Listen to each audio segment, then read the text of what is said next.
Had a magnificent week here in Cambridge, England, thanks to Brother Simon Goldhill, dialogue with Brother Paul Gilroy and Sister M. McCabe and the novelist Ben Okri. My God, this Cambridge University is quite magnificent. And the tribute to Malcolm X at Sheffield University and the dialogue with Julian Assange. What a week. What a week. Of course, you know that he's been in the Ecuadorian embassy in London since this past June, a kind of diplomatic asylum, and yet he's strong as ever. I started by asking my brother, how are you feeling? Not bad. I mean, I won't underestimate the difficulty of being in a situation like this, but strategically things are working quite well. Long ago, I asked myself the question when I was in prison, was it all worth it? Right.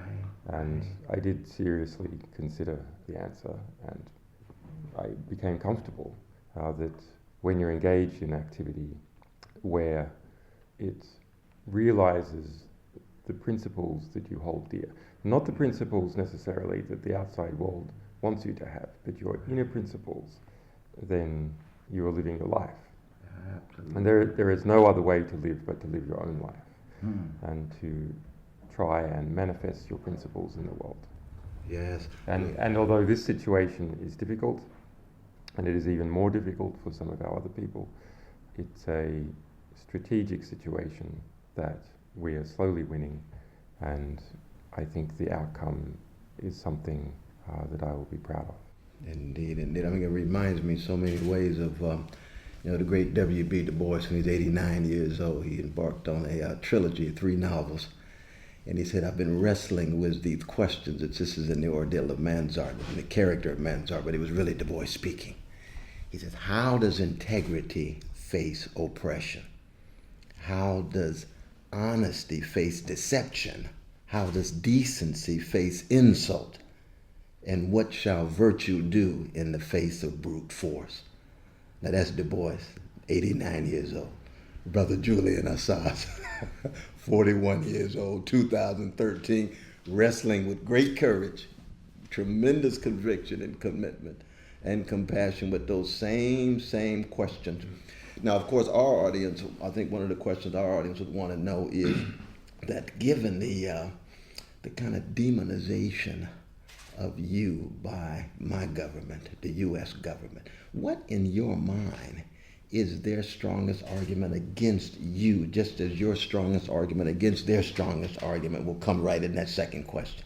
There's their most effective argument in terms of effective propaganda, and then there's their strongest intellectual argument, right. Which, how long does it survive after you scrutinize it? Right, that's right. Their most effective propaganda argument, which is false, is to imply that somehow we have exposed people to retribution and that thousands have been killed. But actually, they don't even allege this. It's quite an interesting phenomenon where a government implies something but doesn't actually state it. And then they rely upon the mass media to strip away the qualifiers. Now, for instance, back when we released Afghan War Diaries, the Pentagon held a press conference stating that I personally or WikiLeaks might already have blood on our hands of some Afghan family or some soldier. And the mass media then immediately took that statement, dropped the might, and removed all qualifiers, and then pushed around the world that, in fact, we had caused the death of Afghan family or some soldier. But in fact, to this date, no government, including the US government, has alleged that even a single person has come to physical harm as a result of any of our publications over the last 6 years. Incredible to see the finesse of making an accusation with a qualifier.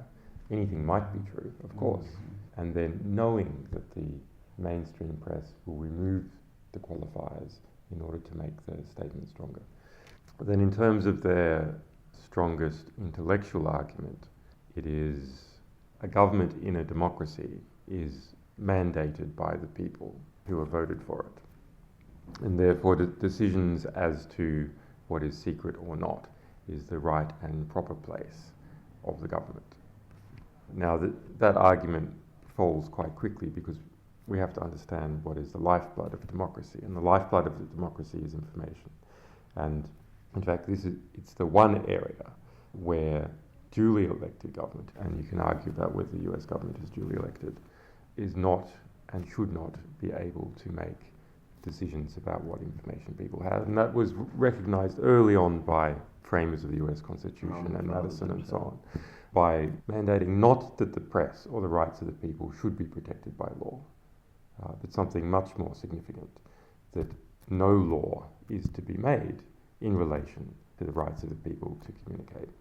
And that is because every law, every regulation, every constitution comes about as the result of people communicating. They are distillations of people communicating. They are a secondary phenomena to people communicating. So if you ask yourself, what regulates the law? What regulates mandate? What regulates constitutional change? It is regulated by the people communicating. Other matters, legislation and so on, are derivative of people communicating. And the only way to hold government to account and modify its behaviour and produce an educated body politic that is able to control its controllers is through the free and robust communication. Government must not be in charge of regulating what the people know about government. That would be a self-regulation that is doomed to failure. Mm-hmm. I mean, the reason why I personally consider you a courageous freedom fighter is because I discern in your life and in your witness a profound commitment to democracy, of transparency, of publicity. But at the same time, I also discern a profound commitment to liberty, of rights. And I know you got that wonderful slogan of privacy for the weak, transparency for the strong, as it were. Yes. Where do the roots of your commitment to democracy and liberty come from, and how is it that you're willing to pay this cost, though, brother? My parents were in the theatre, and from a young age, I moved from town to town to town, and across different states in Australia. And each state has a different education system, and different political views, and barracks for different football teams. And my mother was also involved in squirreling information out about the Maralinga atomic test program that the British were doing. And so this gave me an early sense of perspective, that I understood that why there was particular ways of doing things, there was not the way of doing things was not necessarily the only way. And I was of that generation, the last generation before internet education. And I was educated by libraries, many, many different libraries in different places. And I came to understand that what makes us civil and what makes us just is education. Fundamentally, it is education. And you see that in the workers' movements in London in the early 20th century. The primary struggle is always education. It is for people to see themselves with a sense of perspective. And the fight for knowledge is the fight for education. And one cannot be free, one cannot be at liberty until you understand your environment, you understand the other actors in your environment, you understand where society is heading. As to why I would care about liberty at all, I'm not sure. Sometimes I think this is an innate tribute that some people are born with more than others. Everyone's concerned about it, but some people are very concerned about it.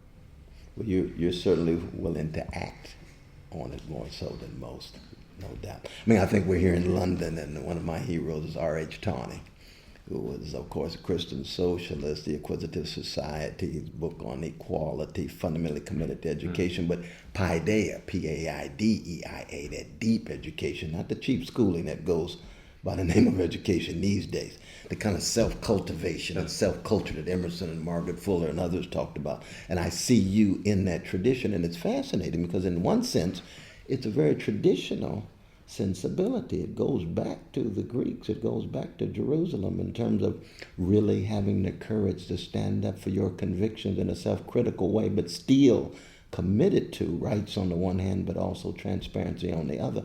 And I.F. Stone used to tell us all governments lie, And we know all empires hide and conceal secrets, usually associated with what Brother Jeremy Scahill talks about with dirty wars, as it were. But it's a matter of just making it available, making it transparent. In your text, it's a scary text.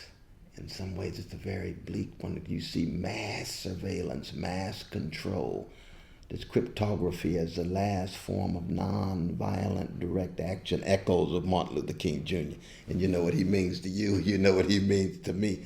Tell us something about your present reading of our contemporary situation in light of the struggle against mass surveillance, Thomas. Well, you just mentioned Martin Luther King. He was just cited in a court case about us where the Department of Justice, National Security Division, and the FBI, who are the principal protagonists against us in the United States now, have been withholding lists of our supporters and other information they've collected about us. So there's ongoing litigation trying to force them into obeying the law and to handing over that information about what their activities are. And Martin Luther King was a target of the FBI and the COINTELPRO program. And it was revealed at that stage that America had a political police. The political police is the FBI, and they're back into that game in a big way. Well, I encourage people to try and look that up, the EPIC case, EPIC, relating to WikiLeaks. Now, in terms of mass surveillance, we are at a very disturbing time. And I present it as a book at a crossroads. People often do that, but I think it really is true. Just 2 days ago, a former FBI counterterrorism agent came out on CNN and accidentally, it seems, let slip that all American telephone calls are being recorded, even domestically. Now, a lot of evidence is given in Cypherpunks from various court cases and statements to Congress and leaks that have come out about how the US government is recording all United States to other countries' telephone traffic. So if you're in the US and you call a friend in Europe, then how that's recorded, all the email is recorded, all the SMSs are recorded. For Latin America, the telecommunications flows through Latin America, go through the United States on the way to the rest of the world, where they're intercepted by the National Security Agency, recorded and indexed. And this is something that would have once been from a science fiction horror movie, but now this is not just large government departments like the National Security Agency involved, where it's been reported in the Washington Post they intercept 1.7 billion communications per day. My God. Keep in mind the population of Earth is only going on 8 billion. But they're now engaged in high levels of domestic surveillance. The National Core Register, which is what they were compiling over several years, is the communications records for the telephone system of every person calling every other person in the United States. And you say, well, so what? What does it matter if the National Security Agency and its various contractor cronies and the FBI have access to all the call records of everyone you've ever called on your telephone? The issue is, and most people may not understand this, that algorithms, automated systems have been generated to pull all that data together, to instantly discover all the communities within the United States. You have a group of people who tend to call each other, another group of people who tend to call each other. Groups are connected to groups, different activist groups, different political groups, different companies, etc., etc. And automatically, once you have that information, you can lay out the entire community and political structure of the United States. And that has been done. These techniques are progressing. If you look at wikileaks.org/spy files, you can see that we've released details of over 100 different companies involved in this game. The prospectuses secret prospectuses that they give to US intelligence agencies and other agencies from around the world, selling bulk interception gear, strategic interception gear. It's not just about Martin Luther King anymore. It's not just finding the top activists, spying on them and their closest associates. It's everyone. Why would the National Security Agency be interested in everyone? Why would the FBI be interested in everyone? It's just cheaper to spy on everyone. It's cheaper to spy on everyone than particular people to spy on. The system is automated. Once you've set up the interception gear at the key choke points where the big telecommunications hubs are from AT&T and others. If you're monitoring all that for a particular person, why not just take it for every person? It's applied right across the board. It's applied right across the board. Yeah. And the way this is spoken about within the mass surveillance industry is that there has been a sea change from tactical surveillance to strategic surveillance. Tactical surveillance is what we think about when we think about surveillance. A few activists who are targeted, a few drug dealers who are targeted. Strategic surveillance is just take it all. Take it all, keep it all, index it all, make it all searchable, automatically transcribe it, lay it out automatically into clusters of communities, and then whenever you are interested in someone, you can go back in time. You can go back in time to look at all their connections and correspondence. And if you have 10 years worth of intercepts about a person, you can find something. You can find some excuse, if you want one, to arrest them. And we've seen that in the history of the FBI and J. Edgar Hoover and a host of others. This is, automated J. Edgar Hoover at a massive scale. A massive scale. Not even just the United States, but all of Latin America. Most of the transatlantic traffic coming across from Europe to the United States. But I mean, this is Orwell on steroids, though, isn't it? This is Big Brother on steroids. Well, we don't just have a TV that can spy us now. People are walking around with smartphones, and every smartphone is a tracking device that also makes calls. It's undreamt of that these smartphones are revealing the cell location, so down to about 250 meters. If you look at the product literature sold to the intelligence agencies, it's 50 to 250 meters. Each person is being tracked just by walking around with this. It's not that they've been individually tracked; it's a mass tracking. The other day, Eric Schmidt, the CEO of Google, announced that there were 1 million new Android phone registrations per day. How does he know there's 1 million per day? How he knows is because every one of those phones reports back to Google, every single one. 1 million per day. Can you imagine if the Black Panthers were getting 1 million new members per day, if WikiLeaks was getting 1 million new employees or sources per day? That's the sort of game that these big companies are involved in. And you go, okay, yeah, that's just Google. It's, it provides a search service and email. So what? What does it matter if it's connected to all these phones? Well, Google has made a strategic decision to enmesh itself within the core of US establishment power within the State Department.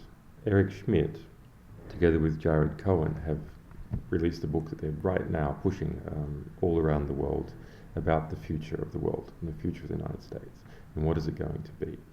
Jared Cohen is a former advisor to Hillary Clinton and a former advisor to Rice. The back of the book has a list of endorsements, not endorsements from Cornel West, not endorsements from Julian Assange, but rather endorsements from Madeleine Albright, from Clinton, from Henry Kissinger, from Tony Blair. It's aimed at pulling together Google as the largest new corporation in the United States with these central elements of traditional US conservative power. I can just say this, though, brother, that I can reassure you that Martin Luther King Jr., if he were alive, would stand on the side of freedom, democracy, and liberty, and even pay the ultimate cost, as you know he did, and the tremendous cost you're paying now, and many of us are also willing to pay. And yet it means there's a different kind of red line. Let's put it this way. There's a different kind of red line. Looks like the red line these days is a red line defending individual rights against expanding autocratic, authoritarian, and totalitarian powers, almost like rewriting Hannah Arendt's The Origins of Totalitarianism, middle part of the barbaric 20th century. Now we've got these very subtle and not so subtle mechanisms that extend totalitarianism and, as you say, militarize cyberspace to such a degree that we've got these voices in our bedrooms like a soldier in your under your bed, as it were. Well, we've cast ourselves, the societies across the West have merged themselves with the internet. and the internet has also merged with societies. There is no boundary between the two now. So what happens to the internet happens to society. What happens to society happens to the internet. And what has happened to the internet is mass surveillance at a mass scale, automated propaganda at a mass scale. And you go, well, how does that affect individuals? Well, husbands and wives communicate using mobile phones, which run over the internet. They email each other, which goes over the internet. Activists coordinate with each other, which goes over the internet. Financial transactions go over the internet. In other words, the classic elements of civilian space, of civilian society, of our normal day-to-day honest human interactions and our organised group interactions are surveilled by the military. They're surveilled by the national security complex. So the intimacy that is between a husband and wife in terms of their online chats or their emails or their SMSs between each other, what's in the middle of it? Well, the military is in the middle of it. So there has been a military occupation now of cyberspace. Because cyberspace has merged with regular human society, there's effectively a military occupation of civilian life. But given this triumph, though, of mendacity and hypocrisy and falsity, it reminds me in some ways of the old Hasidic story about the truth being put in a grave. How can the truth emerge under conditions of mass surveillance, mass control, overwhelming hypocrisy and mendacity? We got to go back to the coat skirt that the great Rabbi Abraham Joshua Heschel used to wrestle with. Can the truth, can veracity ever emerge, though, brother? The truth is hidden through two phenomena: secrecy and complexity. And education understanding is needed to defeat complexity, and organisations like WikiLeaks and courageous insiders are needed to defeat secrecy. Now, the picture I painted before of it's galloping now, this mass surveillance, transnational mass surveillance state. We are galloping towards that. And it's coming to be that they're not even bothering to keep it secret now.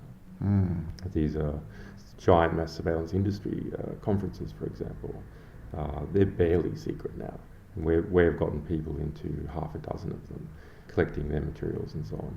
And you look at other statements made to Congress and information coming out in court cases. This statement made the other night on CNN where the FBI, former counterintelligence expert, admitted the mass surveillance of US telephone calls. So they're so comfortable with it that it is unstoppable, that they're willing even not to be secret about it. So how can we fight against this? Is there any hope at all? Is there an extremely grim picture? Right. Yes, there is. If we look, say, for example, at what happened Correa in Ecuador, although there was a crackdown against Ecuador in relation to it giving me asylum, Correa won with an increased majority. And there seems to be a growing independence of Latin America. How can that be when there's such an increase in sophistication of mass surveillance, particularly of Latin American communications? Right. Well, the speed of all our communications is also increasing between each other. I spoke before about 1 million new Android phones a day, yes, reporting back all sorts of details about people to Google where they're harvestable by US federal agencies. On the other hand, that is 1 million new phones a day and people communicating very, very quickly. There's a lateral transfer of information. So yes, the mass surveillance state is harvesting, and it's the greatest theft that has ever occurred in history, the communications of most individuals in the West, harvesting them, pulling them up to those people who already have extraordinary power, are getting more. Organizations like WikiLeaks are involved in pulling information down, taking it from very powerful groups and putting it to the commons. But the largest phenomena is the lateral transfer. It's what happened in the early 20th century in London, the United States, where you had workers' collectives educating each other, teaching each other. People who couldn't, there was no formalized university education for these people, but they would write books and teach each other.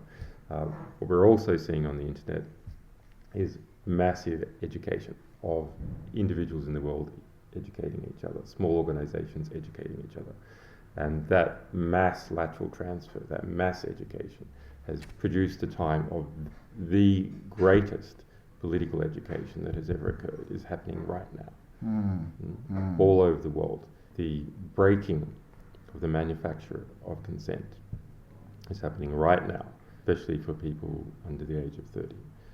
And this new generation of politically educated people, where are they going to go? Well, the CIA has to hire these people. You cannot hire a person now who is talented in any field without them having had extensive exposure to the internet. And so that also means exposure to the values that are emerging as a result of the internet. And those values are values of liberty, the rights of communication. They fall out naturally from the medium. And so as a result, moles, effectively our ideological moles are infiltrating every powerful organization. And that creates a check on the power of these organizations that they must, in order to be functional, they must not alienate the people within inside them to such a degree that those people start throwing a spanner in their works or pumping out information. But tell me what you think about this. I mean, when I look at, for example, Obama administration, the vicious treatment of the whistleblowers, the use of the Espionage Act more than any other administration, with about 3 uses of it since 1917. It's about 6 uses in the last few years, which is a way of demonizing courageous folk trying to disclose information. And yet at the same time, the distance from the Wall Street criminality, the distance from executives who are involved in insider trading, market manipulation, they're sipping tea at the White House. Certainly that creates a culture of fear. When you talk about education, and we can go back to the early part of the 20th century, and back to R.H. Tawney and some of the others, they always injected a strong dose of courage along with that education. What I see now is a lot of very smart people who are cowardly, who are willing to be well-adjusted to injustice. Where does the courage of a Julian Assange, of a brother Bradley Manley, of a brother John Chiardu, where does that come from? How do we make that more contagious? When I was young, I had the view that intelligence was the rare commodity, and it was a delight to find that anywhere.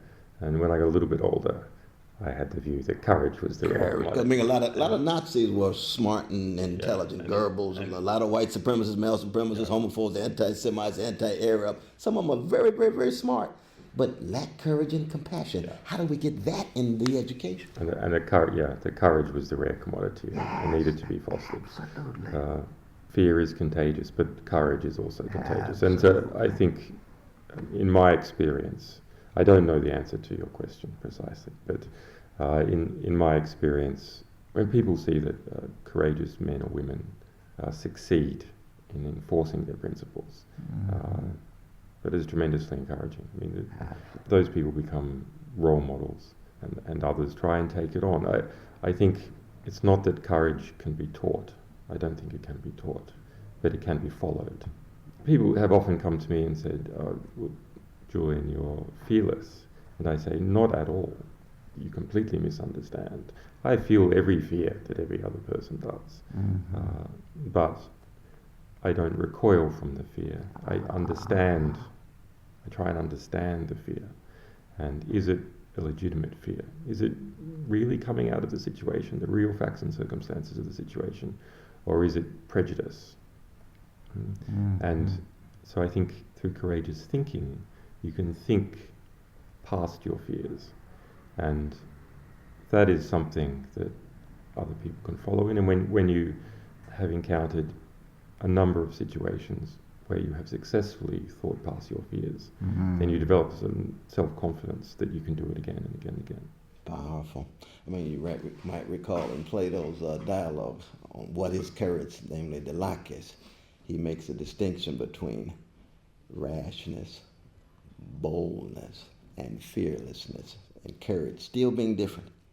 Courage may in fact look like those others, yes, but it's tied to some kind of ability to look through the fear, work through the fear with a telos, with an N, with an aim. And usually, and this is what Plato doesn't add, and see, I'm a blues man, so I got to bring back memory, right? I think it has something to do with things you remember, people you remember, values you revere, tied to your memory, as it were. And when you think of your own witness right now, what memories keep you going? Which figures inspire you to be courageous as opposed to simply being fearless? It's an interesting question. Initially, there was no figure. I had no mentor. There was no figure that I looked up to in the sense that I thought that I was close to them or could become them. That's something interesting about very young men, and I assume young women as well, that because you're so young, you don't see, I couldn't see Martin Luther King, for example, as a role model, not because he was American, not because he was black. I could probably get past those things, but simply because he was a lot older than me. Right. And in fact, it has only been recently where I've encountered at a deep level people who I've grown to respect, that I have seen them under fire. And I've seen the trade-offs that they have to make in their own life. So I've grown to respect them, and people like John Pilger, for example, who's become a close friend. It's an interesting question you have.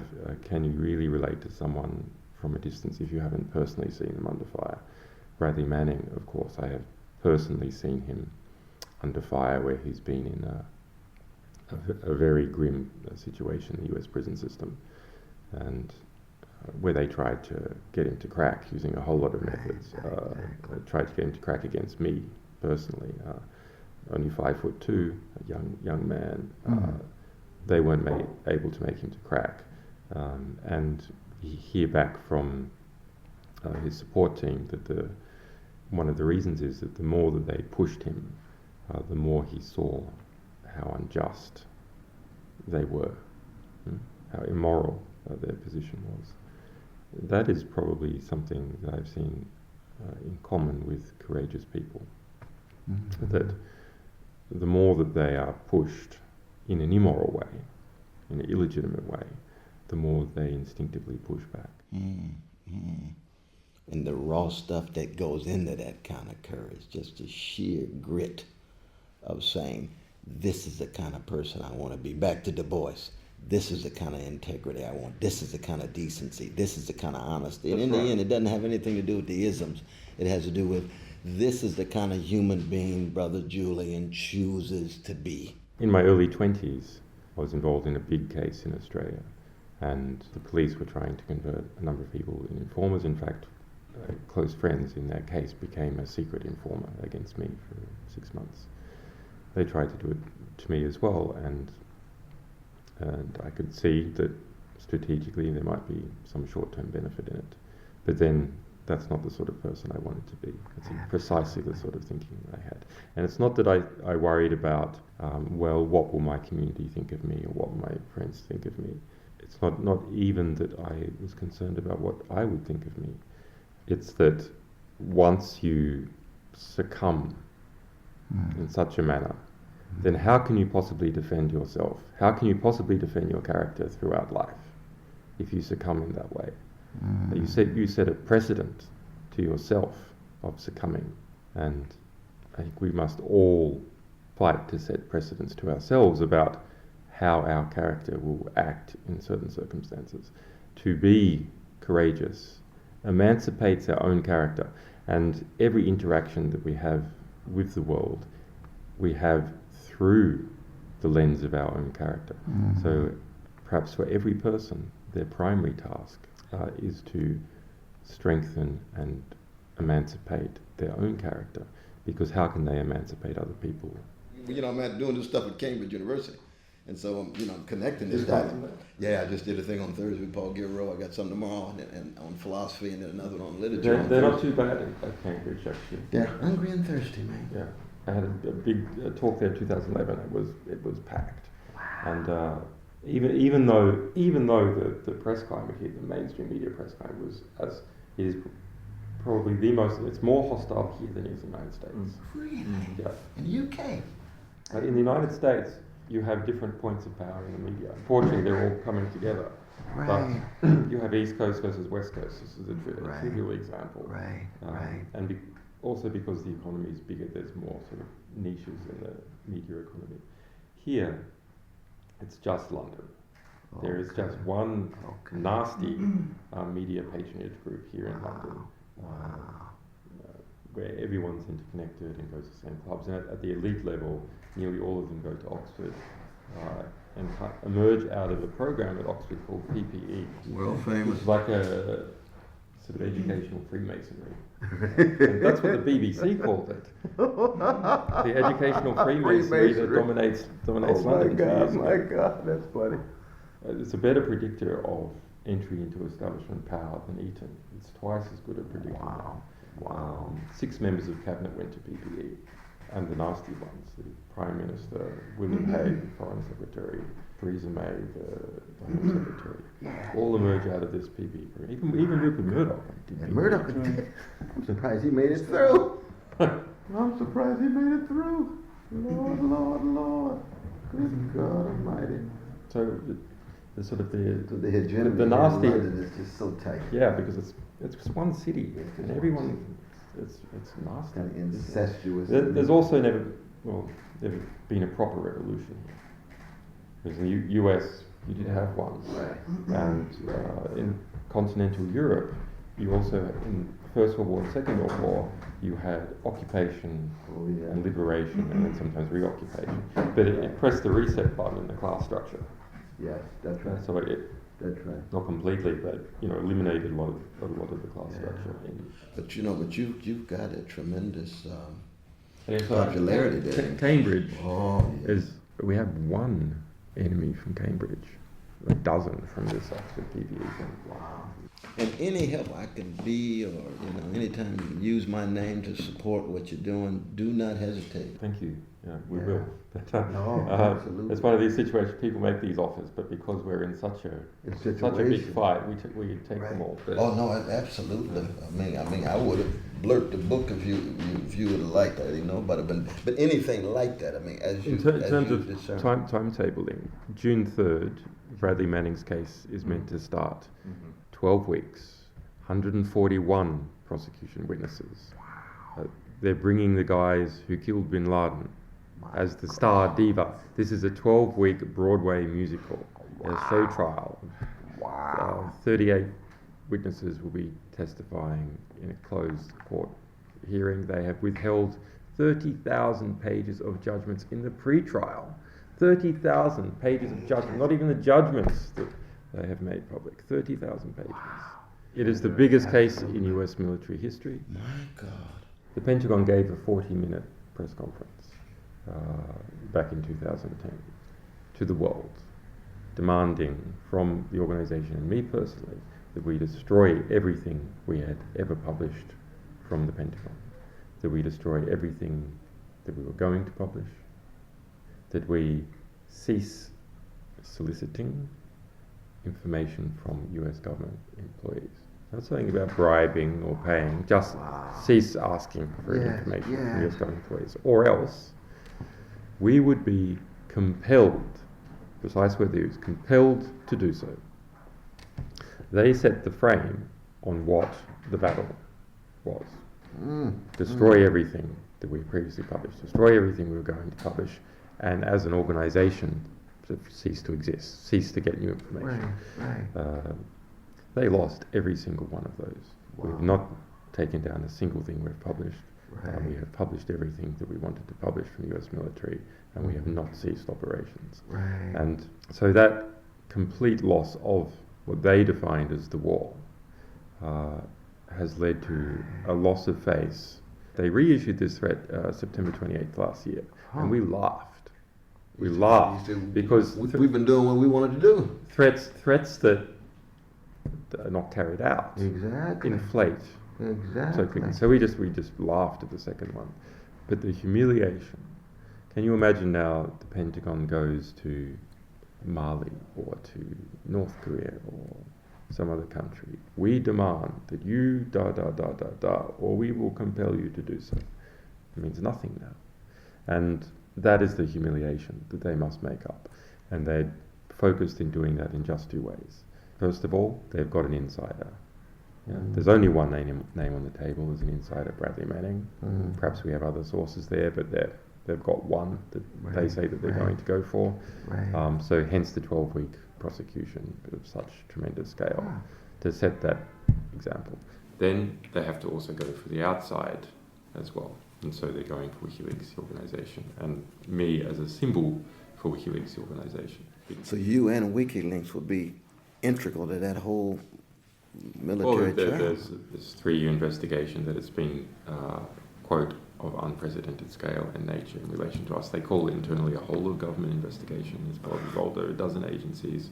It's under Neil McBride, the DA, the extraterritorial DA. Wow. They've got a grand jury and pulling all sorts of people in. So that's their focus, to restore authority, go for a simple young man inside the military, try and pump him up to be as big as possible so they can smash him down. And then also for us as an outside organisation, and then me personally as the symbolic leader for the outside organisation. And what is happening? I've been watching closely what has been happening with the FBI because of our involvement with the FBI. We've been, even though our case has not formally started yet, the investigation formally started three years ago, and there's been lots of subpoenas for. They've been pulling information out about Google. They've been pulling information of US ISPs out of Twitter. They've been coercively forcing my friends in the United States to testify before the grand jury, even after they plead the Fifth and so on. And that caused a number of secondary legal cases, like we fight these subpoenas in court. We fight to get Freedom of Information Acts that they deny because they say there's ongoing investigation. We fight to understand the informers and so on. And the FBI has its role in political policing in the United States. It never disappeared after these church hearings. After they tried to keep their head down a bit, and now it's just like this. Escalating. They're not waiting for a reported victim, like someone to make a complaint. They're doing this political policing long before that, and they're even ceasing to, in their internal documentation, to try and make it look like what they're doing is part of a proper policing investigation. The language is starting to, they talk about people being destabilizing. Oh, right. But one last point before you go.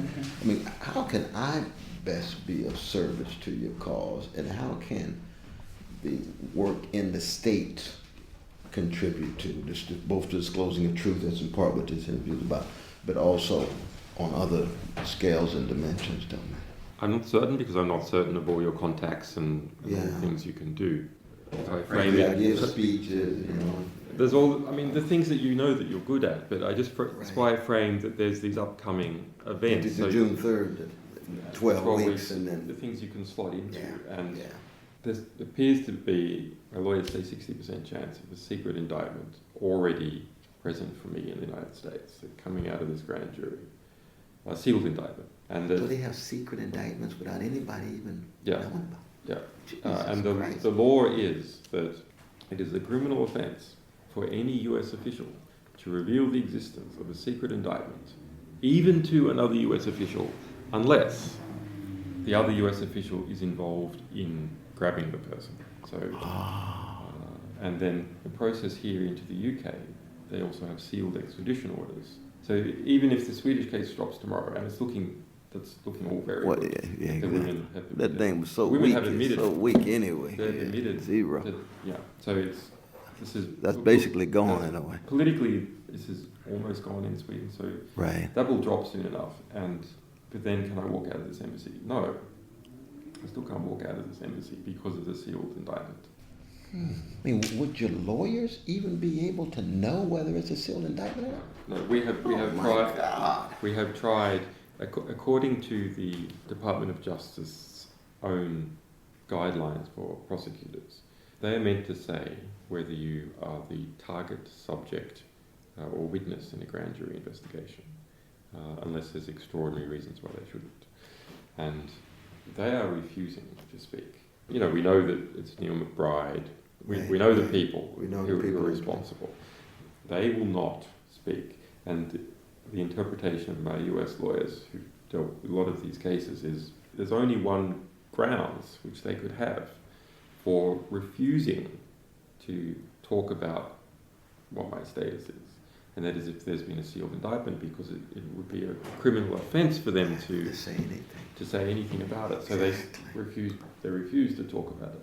And in terms of the staging, this Bradley Manning case and the criminal aspect of this massive US investigation against me is that I engaged in a conspiracy with Bradley Manning. Well, a number of different. They have about 6 different attacks. That I published information that they say was classified and that therefore is espionage in the distribution sense. In the Espionage Act, to distribute classified information is espionage. The problem there is that some of the European extradition treaties don't permit extradition for classically political offences, and espionage is one of them. Okay. Also, that would embroil possibly the US newspapers. They would fight against it because they also published some of our information. Right. So they have other attacks. The other attacks are to say that there's encrypted video of a massacre and that we broke the encryption of this video. And that is more than a normal journalist does.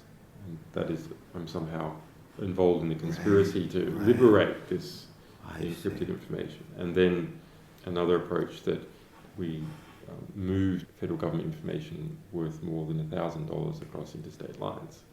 And so they have a number of different approaches. However, they all involve some, apart from the publishing, all involve some interaction with me and Bradley Manning.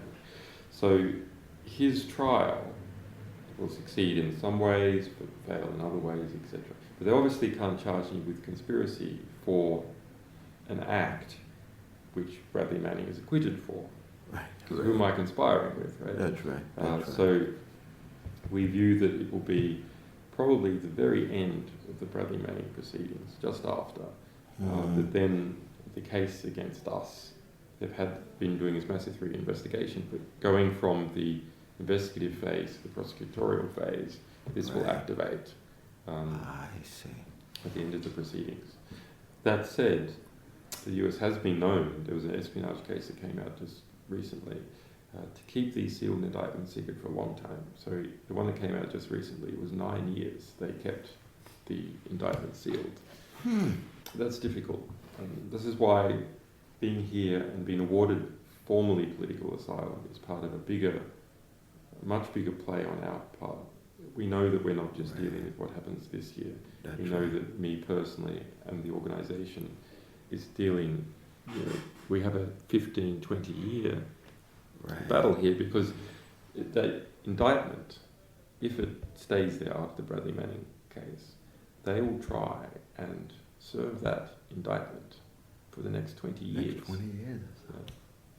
Until the politics changes enough to stop it, they will try and serve that indictment.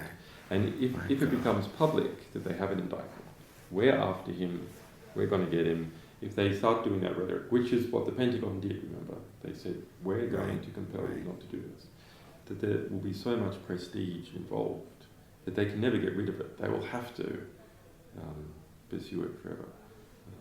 We saw a case in Sweden of a US military serviceman. He just went AWOL in 1982. No crime against him alleged other than desertion. And he found his way to Sweden and then hid there in a secret identity. He wasn't given refugee status or something. The Swedes stopped doing that in the early 70s. Hid there in a secret identity. Eventually it came out. It came out when I came in here, actually. It's because people were looking at these sort of situations. So what happened? Within 2 weeks, US Army prosecutors, investigators went to Sweden trying to take his DNA. And that was 1982. That's 30 years ago. Yeah. So 30 years, and they haven't forgotten.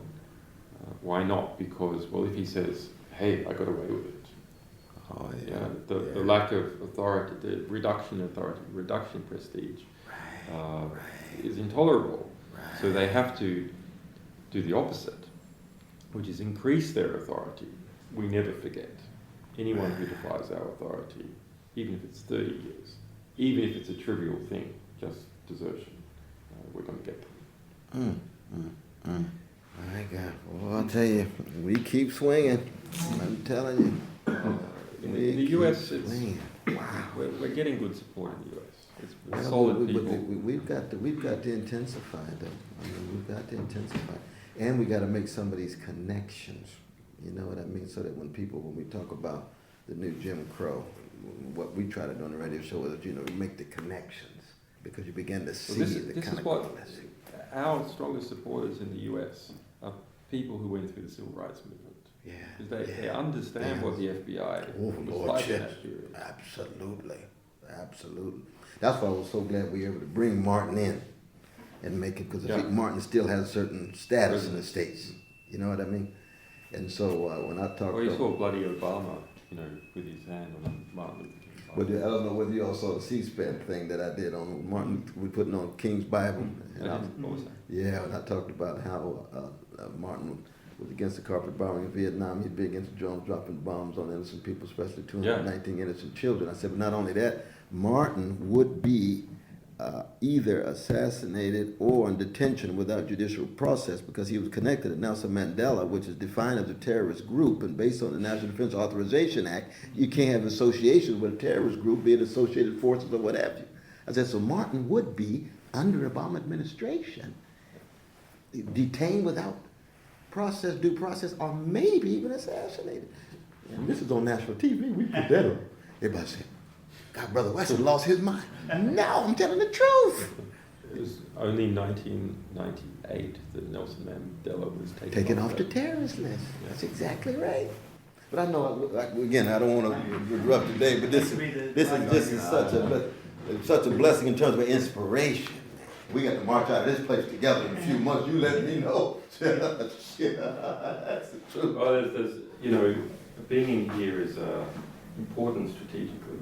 I spoke about us getting a formal asylum that has brought Latin America on side in a very important way. That's right. But this case against us for the past 3 years. It is so complex. It involves so many U.S. departments. It is so big and so secret. It's hard for people to imagine it. But there's just two things that are imaginable in this case. One is the condition of this young soldier brother remaining in prison. That's right. The other is this physical circumstance. The physical circumstance of the embassy, and this, it's like a fulcrum with all these British police, that sort of big surveillance van out there. And there's events in terms of on the balcony or people coming in or out. We had a joke that for Christmas we should send 12 Santas in and 13 out. And then they would arrest the 13th Santa. Oh my God. The handcuffs. Oh wow. But That's fascinating. it's an environment where we can generate this, simplify the political understanding through the easily, physically imaginable circumstance. There's a man trapped in a building. Right. And then when people have that window into all the complexity. Well, let me say on behalf of millions that when we look at your courage, when we look at your, what Jane Austen calls constancy, moral consistency, you are a profound inspiration. And of course, as a Christian, I'm praying for you, brother. But even my secular brothers and sisters, we not only think pleasant thoughts, but we know that you're part of a great tradition, the Daniel Ellsbergs and others, and many more to come as well. And let us continue to struggle, keeping the love, keeping the courage, and most importantly, keeping that deep sense of character. Love and respect you, my brother. You too. Absolutely. Absolutely, definitely. If you want to hear the complete conversation, please go to smilingwest.com or just download the podcast.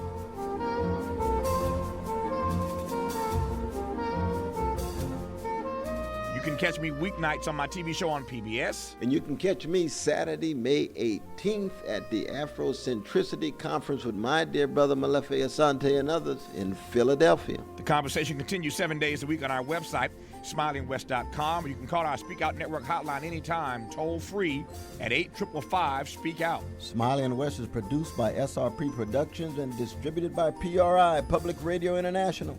The views expressed on this program are very much our own and do not necessarily represent the views of PRI or this station. Our producer is Joe Zephyr, our engineer, the legendary Johnny Morris. This program mixed and recorded in the Cheryl Flowers Radio Studios here in Los Angeles. Special thanks this week to Brother Leo Harnack from Cambridge, England. I'm Cornel West. Stay strong, my brothers and sisters of all colors.